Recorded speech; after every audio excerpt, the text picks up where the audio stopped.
Bom dia, terceiro ano. A aula de hoje é dia 17/7, sexta-feira. Todo mundo animado aí para fazer a correção das questões do simulado. Então, nós vamos analisar, são 5 questões de gramática, 5 de literatura. Na verdade, estão bem interligadas uma com a outra. Então, para a gente iniciar a correção, lembrar que foram conteúdos cobrados nesse primeiro trimestre, análise sintática e estudo da primeira era colonial em literatura e da era romântica. Então, vamos lá. Creio que as questões apareceram em ordens diferentes para vocês, mas havia uma questão, na verdade, 2 questões, em que nós tínhamos que partir da análise do soneto de fidelidade. Todo mundo conhece já. Então, a princípio, a primeira coisa que eu vou identificar, disse para mim que é um poema, e no poema começa dizendo soneto. Soneto significa que é um poema com 4 estrofes, sendo as 2 primeiras 2 quartetos e as 2 últimas 2 tercetos, ou seja, uma estrutura de 4/4/3/3, com relação à quantidade de versos. Valia destacar ainda, antes de eu começar a analisar, que se é um soneto, eu tenho a presença de rimas, tá? Então, a partir dali, eu tenho um poema de Vinícius de Moraes, que diz assim: de tudo ao meu amor serei atento, antes e com tal zelo e sempre tanto, que mesmo em face do maior encanto, dele se encante mais meu pensamento. Quero vivê-lo em cada vão momento, e em louvor hei de espalhar meu canto, rir meu riso e derramar meu pranto, ao seu pesar ou seu contentamento. E assim, quando mais tarde me procure, quem sabe, a morte, a angústia de quem vive, quem sabe a solidão, fim de quem ama, eu possa me dizer do amor que tive, que não seja imortal, posto que é chama, mas que seja infinito enquanto dure. Então, se é um soneto de fidelidade, o eu lírico está manifestando o seu amor, né? Nós temos aí uma ideia também de um certo sofrimento, uma certa angústia, dizendo que o amor é algo que causa riso, pranto ao mesmo tempo. Entretanto, ele é fiel ao seu sentimento.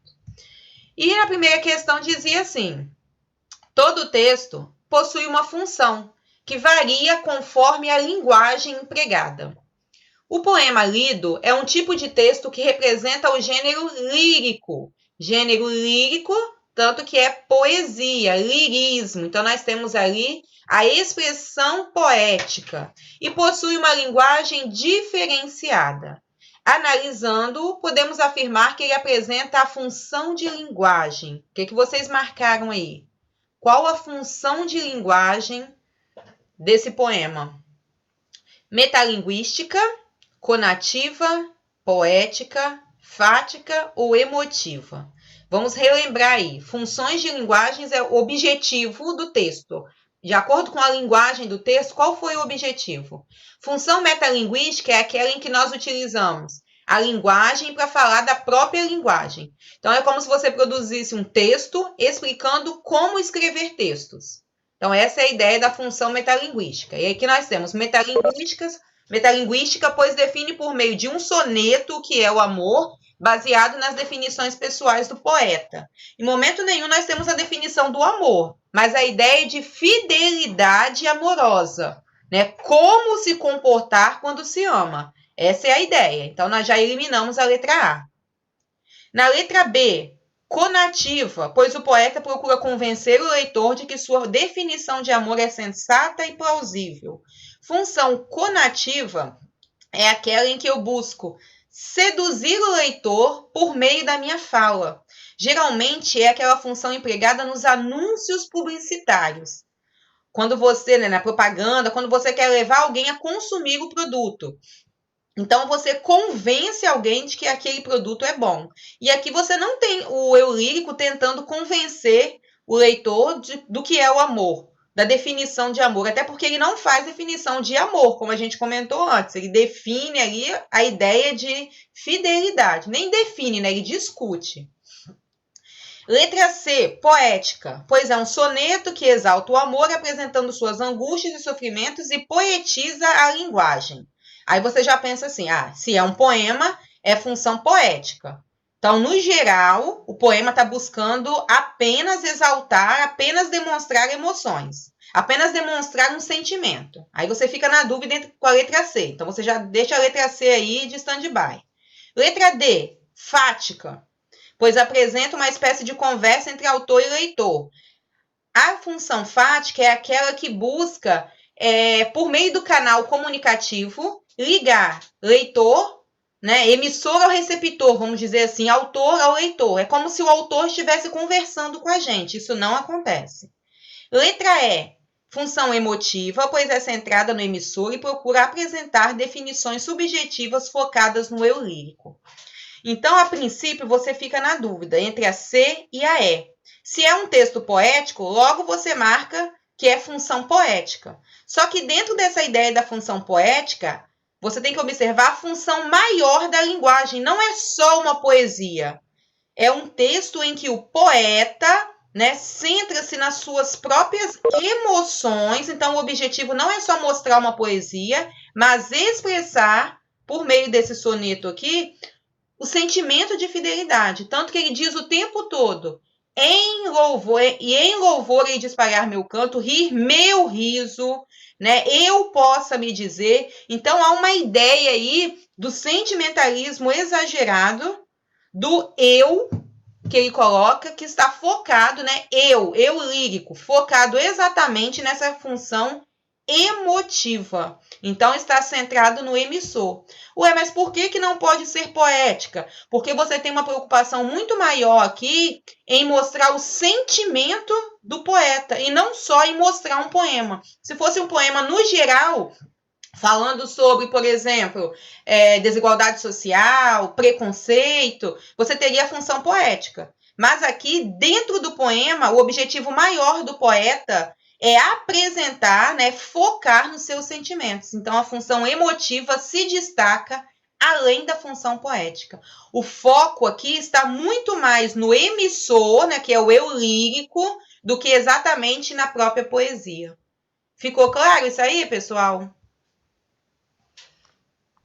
Alguém teve dúvida? Entenderam por que não pode ser a função poética? Porque a gente precisa observar dentro da função da linguagem como que uma linguagem se sobrepõe à outra, se destaca.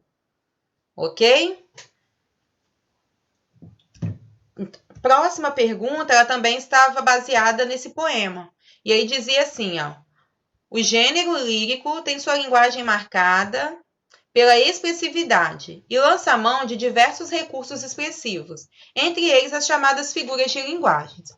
Podemos apontar como correto a presença de. Aqui você só tinha, nem precisaria voltar ao texto, né? Você só tinha que identificar o que cada figura é, o que cada figura lembra, e se isso aparecia, essa ideia aparecia expressa dentro da figura aqui, né? Dentro do texto. Personificação em de tudo ao meu amor serei atento. Para ser personificação, você teria que ter um objeto, né, um ser inanimado, que recebe aí características de pessoas, características humanas. Então, é prosopopeia ou personificação. E você não tem aqui. Em nenhum momento você tem o amor fazendo alguma coisa, o amor praticando a ação, ou um objeto que é inanimado recebendo características aqui. Na letra B, você tem paradoxo, rir meu riso e derramar meu pranto. O que é o paradoxo? Lembrar que o paradoxo e a antítese estão muito próximos. A diferença é que a antítese ela tem termos opostos colocados lado a lado. O paradoxo ele trabalha com ideias contrárias. Você tem que associar, por exemplo, a ideia de vida e não estar mais aqui. Isso seria um paradoxo. Eu quero viver, não quero estar mais aqui. É um paradoxo. Se você dissesse, eu quero viver e não quero morrer, então viver e morrer são termos opostos. Aí agora você tem antítese. Então, se você observar, aqui você tem riso e pranto. Palavras opostas. São antíteses. Então, não é paradoxo. Letra C, polissíndeto. E, em seu louvor, hei de espalhar meu canto, e rir meu riso, e derramar meu pranto. O polissíndeto ele consiste para a gente em uma figura de linguagem que repete conectivos. Na verdade, o conectivo E. Você quer enfatizar alguma coisa, você sai marcando esse E, né? E fazer isso, e isso, e isso, e isso. É o que acontece aqui, ó. E, em seu louvor, e espalhar meu canto, e rir meu riso, e derramar meu pranto. Então, é polissíndeto, porque você tem aqui a repetição do conectivo e. Comparação, que não seja imortal, posto que é chama. Para ser comparativo, você teria que dizer é como a chama, é tal quanto a chama. Se você tem aqui, ó, imortal é chama, o é o elemento comparativo que lembra a metáfora. Porque quando você tem a comparação, você precisa ter o elemento de comparação. Como, tal como, tanto quanto. Então, nesse caso, você poderia dizer que você tem uma metáfora e não uma comparação. A hipérbole consiste para a gente no exagero, né? Morreu de rir. Aqui você tem rir meu riso e derramar meu pranto. Aqui você tem, na verdade, um pleonasmo, né? Rio, riso, que é o quê? A repetição da ideia, a redundância. Quem ri, ri um riso, né? Ninguém ri um choro, ninguém chora um riso. Então, é óbvio isso aí. Então, aqui a resposta é letra C. Dúvida para alguém? Era só fazer uma revisão aí do que significava cada figura de linguagem, né? Ok? Beleza. Espero quando vocês coloquem assim, beleza, porque vocês acertaram, tá? Questão 3. A questão 3 era uma questão voltada aí para a análise sintática da oração. Então, ela dizia assim, deixa eu organizar minha tela aqui, que tem um monte de coisa aparecendo. Analisar sintaticamente uma oração exige total atenção às relações de sentidos entre os termos de sua estrutura. Ou seja, observar o que funciona como sujeito e o que funciona como predicado. Eu abri a câmera aí porque eu acho tão difícil você explicar alguma coisa sem ver. E aqui parece que analisar um poema, então, é tão complicado sem estar olhando. Nem que eu veja a mim mesma aqui, né? Mas tudo bem. Lembrando que a posição de um elemento na oração, ela não é fixa e que nem sempre precisa ser obrigatória. Por isso que a gente tem ali elementos que funcionam como termos acessórios de uma oração e elementos que são termos essenciais. Sujeito e predicado são termos essenciais. Termos acessórios, adjuntos, adnominais e adverbiais, né? Aposto, vocativo, funcionam como termos acessórios. Então, partindo dessa ideia aí, eu tenho a seguinte oração. Mariana, a pequena cientista da Rua 4, tinha grande amor à humanidade. Vamos fazer a análise da oração primeiro, que aí depois a gente parte para as opções que nós temos ali. Mariana é o meu sujeito. A pequena cientista da Rua 4 funciona como o quê? Aposto. É uma explicação, sujeito explicativo de quem é Mariana. Eu poderia só dizer, ó, Mariana tinha grande amor à humanidade, mas eu quis especificar quem era Mariana. Então, a pequena cientista da Rua 4, aposto. Tinha, verbo. Tinha é um verbo. Transitivo, intransitivo, de ligação. O que vocês colocam aí? Transitivo, o quê? Transitivo, quem tem alguma coisa. Transitivo direto, ok. Tinha o quê? Eu poderia dizer que Mariana tinha amor. Então, amor é o meu objeto direto, ok? Só que não era um amor qualquer, era um amor grande. Então, observem aqui comigo. Tinha é verbo transitivo direto. Qual é o complemento? Amor, que é o meu objeto direto. Mas o amor não era de qualquer forma, era um amor grande. Então, eu caracterizei o amor. Portanto, eu tenho aqui um predicativo do objeto. Grande é um predicativo do objeto. Quem tem amor a algo, a alguém. Então, a humanidade completa o sentido do substantivo amor. Portanto, a humanidade funciona como complemento nominal. Deu para entender? Repetir para alguém ou tá ok? Verbo transitivo direto, predicativo do objeto, objeto direto, complemento nominal. Resposta aí dessa alternativa, dessa questão, letra D. Por quê? Porque a expressão a humanidade funciona como complemento nominal do substantivo amor. Tiveram dúvida aí? Alguém marcou outra e quer questionar, quer perguntar? Alguém ficou na dúvida em outra e não entendeu? Certinho? Então, pessoal, posso dar prosseguimento? Posso dar continuidade? Acho que essa eu errei. Como que ela tá? Marquei. Ah, não lembra, né, Samuel? Tá, vamos lá, então. Mas querem que explique alguma das alternativas aqui, pessoal? Por que que não é ou ficou claro agora? Nem li as alternativas, porque como eu expliquei tudo aqui em cima, ficou claro? Ok. Questão 4. A questão 4, eu peguei um textinho de uma notícia, né? Era um texto informativo. E ela dizia assim, ó, utilize o texto a seguir para responder as questões 4 e 5. Então, eram duas questões voltadas aí para essa notícia. A Organização Mundial da Saúde declarou em 30 de janeiro de 2020 que o surto da doença causado pelo novo coronavírus constitui uma emergência de saúde pública de importância internacional, o mais alto nível de alerta da organização, conforme previsto no Regulamento Sanitário Internacional. Em 11 de março de 2020, a Covid-19 foi caracterizada pela OMS como pandemia. Foram confirmados no mundo, né, tantos casos de Covid, tantas mortes, até 4 de junho de 2020. Na região das Américas, tantas pessoas que foram infectadas pelo novo coronavírus se recuperaram, conforme dados de 4 de junho de 2020. Ou seja, é basicamente um texto, uma notícia, um texto informativo voltado para passar dados e informações sobre um determinado assunto para o leitor. Isso tem que ficar bem claro para a gente. É um texto resumido, por isso que é uma notícia, passando informações, né, por meio de dados, por meio de acontecimentos para o leitor. Então, questão 4. Sobre as informações fornecidas nesse trecho, pode-se afirmar, pode-se reconhecer, letra A, a preocupação descritiva por parte do relator, visto que ele se prende à descrição de dados quantitativos para convencer o leitor.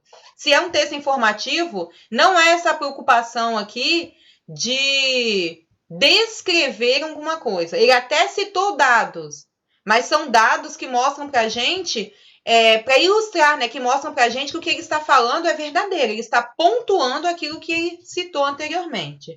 Então, a letra A está descartada. Uma construção textual de caráter meramente informativo, apontando dados e definições utilizados pelo Ministério da Saúde, que é o objetivo da notícia. Então, a resposta é a letra B. Né? Só para a gente entender as demais, ó, informação desconexa e controversa, visto que o texto começa apontando uma situação de emergência e termina enfatizando o número de pessoas curadas. Não acontece essas informações controversas, porque ele quer mostrar que há tantas pessoas que estão morrendo, mas também algumas estão se curando. Então, não é controverso. Ele quis citar os acontecimentos. Há uma certa ironia no repasse da informação. É um texto notícia, portanto, não há manifestação pessoal, não há subjetividade nem opinião por parte do autor. Então, a ironia está descartada. Há um certo exagero por parte do relator, visto que ele procura utilizar termos como emergência, pandemia e mortes, procurando assustar o leitor. Não há exagero, esses termos são termos usados ali exatamente para refletir a ideia do que ele quer passar. Então, acho que fica bem claro para a gente aqui o objetivo, né? Que era um texto informativo, portanto, pautado dentro da perspectiva de informar, de passar a notícia e mostrar os acontecimentos. Ok?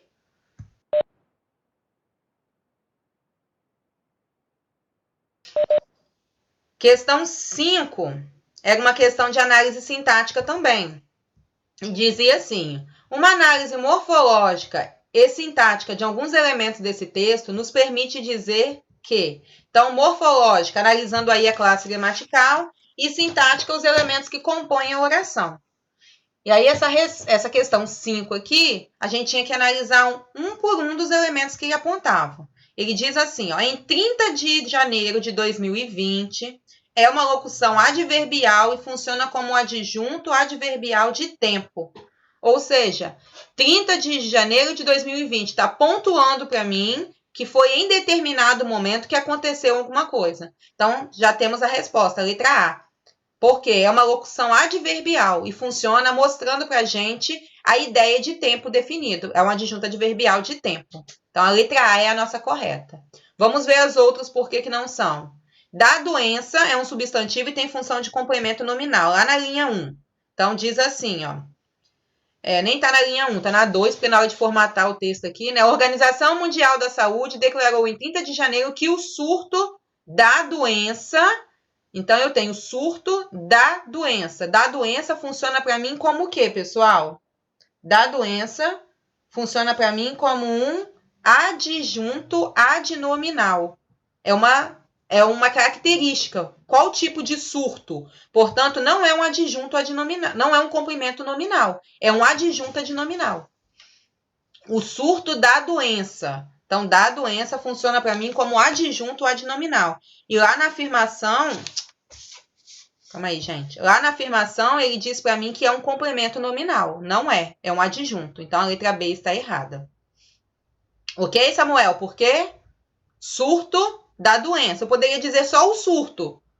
Aí você quer dizer surto da doença. Esse da doença é um complemento aí do surto, mas é um complemento funcionando como adjetivo. Portanto, está caracterizando o surto, o que funciona para a gente como adjunta adnominal. Letra C. Constitui uma emergência de saúde pública. Traz o verbo constitui como intransitivo e uma emergência como adjunta adnominal. O que constitui algo, constitui alguma coisa. Então, eu preciso de um complemento. Portanto, é um verbo transitivo. Logo, uma emergência funciona para mim como objeto direto. Então, a letra C está toda errada, porque o verbo é transitivo e uma emergência funciona para mim como objeto direto. Na letra D eu tenho, foram confirmados no mundo. Apresenta um verbo transitivo indireto e um objeto indireto. Foram é do verbo ser. Foi confirmado é do verbo ser, não é do verbo ir, tá? Tem que prestar atenção à semântica aqui. Foram confirmados no mundo. Foram é do verbo ser, portanto, é um verbo de ligação. Confirmados é o nosso adjetivo, porque tudo que aparece após o verbo de ligação é um adjetivo. Portanto, confirmados funciona para a gente como predicativo do sujeito. Então, nós não temos nem verbo transitivo indireto e muito menos objeto indireto. E no mundo é um adjunto adverbial de lugar. Então, foram é um verbo de ligação, confirmados um predicativo do sujeito e no mundo adjunto adverbial de lugar. Toda alternativa está errada. Letra E. 1 milhão, tantas pessoas foram infectadas. Temos uma locução verbal formada por verbos de ligação. A mesma coisa do que acontece na letra D. Foram, que aparece aí, é do verbo ser. Foram infectados. Nós não temos aqui locução verbal. Para ser locução verbal, tem que ter dois verbos. Foram infectadas. Foram é verbo de ligação. Infectadas é um predicativo do sujeito. Portanto, eu tenho um verbo de ligação, mas eu não tenho locução verbal, porque infectadas é o nosso adjetivo. Então, a resposta é a letra A. Tranquilo essa daí, pessoal?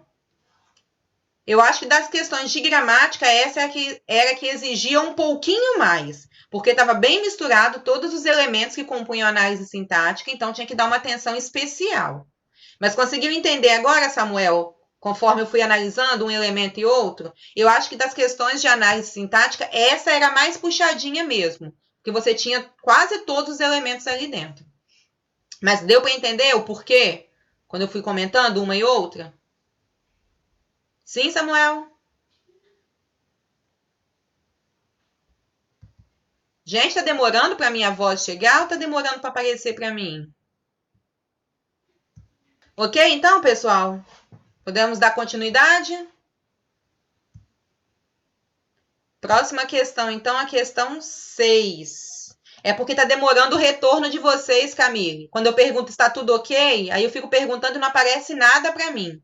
Entendeu? Então, a voz está ok, mas está demorando para chegar as respostas para mim. Questão 6. A questão 6 era uma questão voltada para os conhecimentos literários. Conhecido como uma das manifestações da era colonial, o Barroco se desenvolveu no Brasil a partir de 1601 com Prosopopeia de Bento Teixeira. Sobre esse movimento literário, pode-se dizer que, vamos lá, Barroco, século XVI, preocupação ali com a questão religiosa, o homem em conflito, o homem perdido, A antítese é a nossa figura de linguagem que predomina aí. Então, vamos lá. Foi marcado pelo paganismo e a crença de que a vida é melhor quando se está em contato com a natureza e distante da vida agitada. Está errada. Por quê? Que período literário defende isso aí? Isso, porque isso aqui é arcadismo. Muito bem, Samuel. O que defende essa ideia do paganismo e da vida na cidade, no campo, perdão, é o arcadismo. Foi influenciado pela crise de valores religiosos provenientes de fatores históricos que marcaram a Europa. Está certo ou errado? Letra B. Correta. Acha que não o quê? Essa é a correta. Por quê?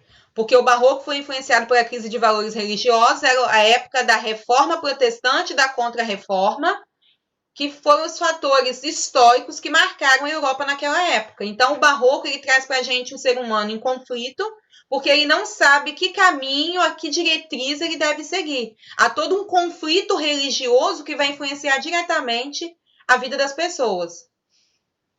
Ok, Samuel. Letra C. Foi um período de extrema preocupação com os dogmas e valores, ok, religiosos, até aqui, ok. Só que ele diz que permeavam a formação da sociedade burguesa da época.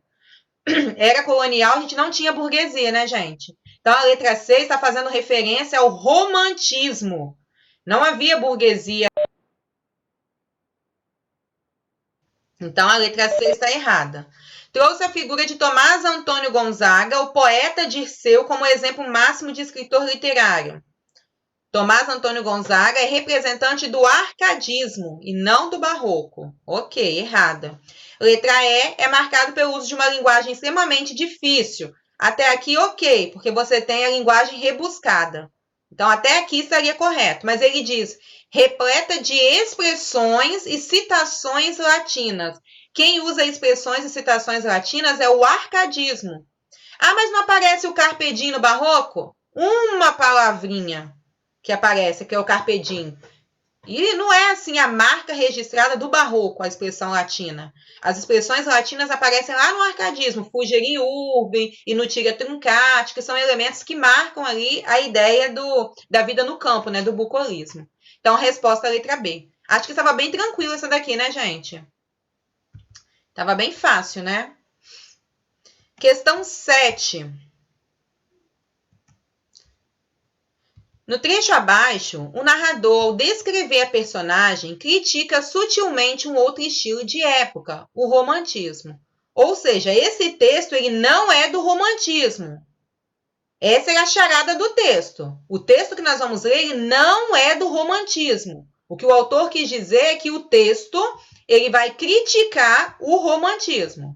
Então, nós temos aqui um texto retirado de Memórias Póstumas de Brás Cubas. Machado de Assis é realismo. Então, você nem precisaria ler o texto. Mas você já tem aqui que é uma crítica ao romantismo, que é um texto de Machado de Assis. Então, é realismo. E aí nós temos uma descrição da Virgília em Memórias Póstumas de Brás Cubas. Naquele tempo, contava apenas uns 15 ou 16 anos. Era talvez a mais atrevida criatura da nossa raça e com certeza a mais voluntariosa. Não digo que já lhe coubesse a primazia da beleza entre as mocinhas do tempo, porque isso não é um romance, ou seja, não quero ficar dizendo que ela é bonita, em que o autor sobredoura a realidade e fecha os olhos a sardas e espinhas. Então não vou ficar dizendo que ela não tinha defeitos, ela tinha sim. Mas também não digo que lhe imaculasse o rosto nenhuma sarda ou espinha, não.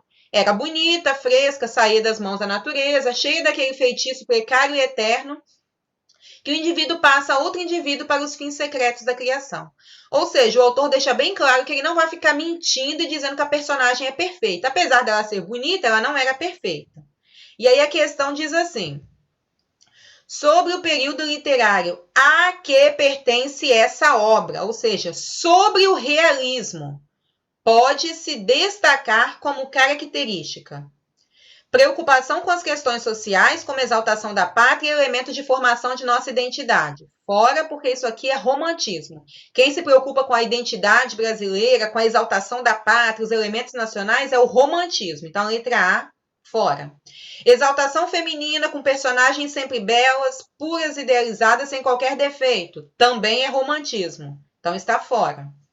Preocupação com o comportamento psicológico e foco na aparência e ascensão social. Essa é a correta, porque o realismo está preso a isso aí, na questão da aparência, do status social. Então, a resposta é a letra C. Não pode ser letra D, crítica social baseada no comportamento biológico e interesse pela sexualidade feminina. Isso é característica do naturalismo. Então, a letra D está eliminada.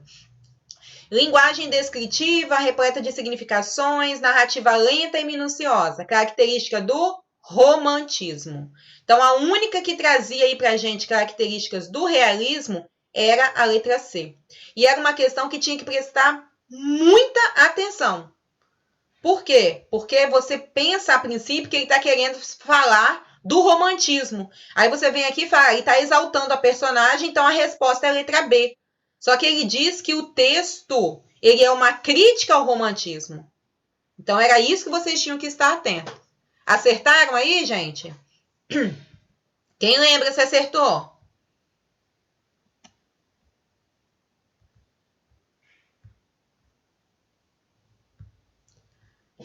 Lembra nada, né?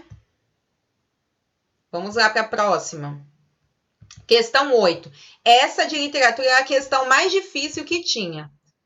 Vamos lá. Essa daqui eu concordo se vocês reclamarem. Era a mais difícil que tinha.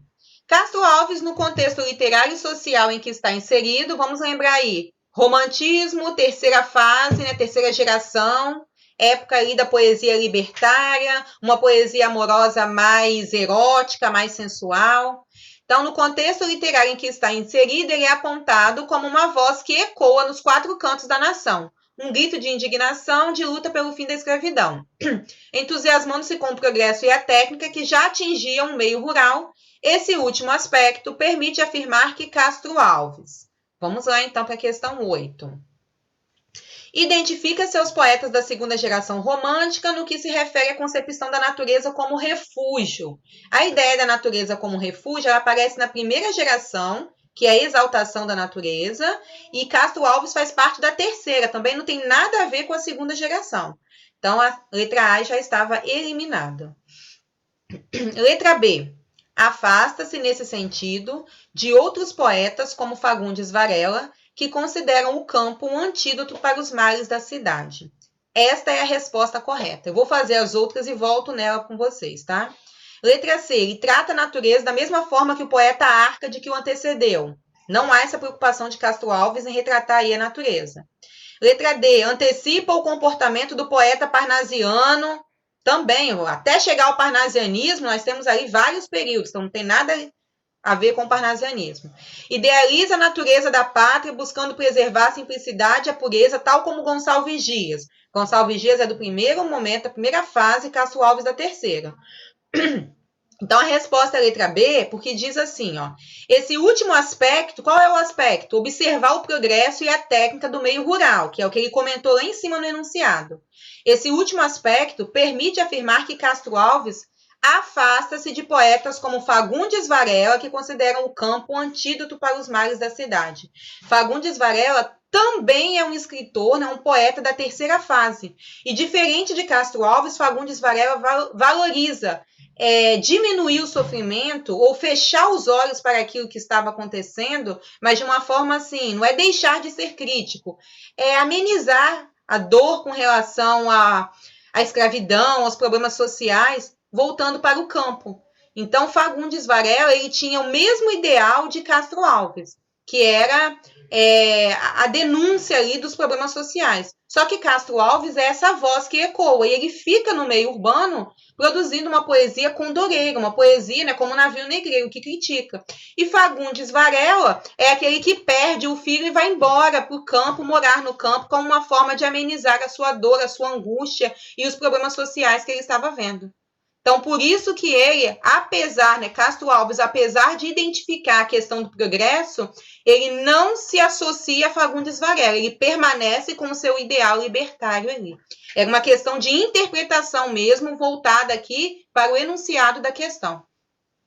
Ok, pessoal? Por isso que eu falei que de todas era a questão assim, que exigia um pouquinho mais de interpretação. Deixa eu acompanhar o horário aqui.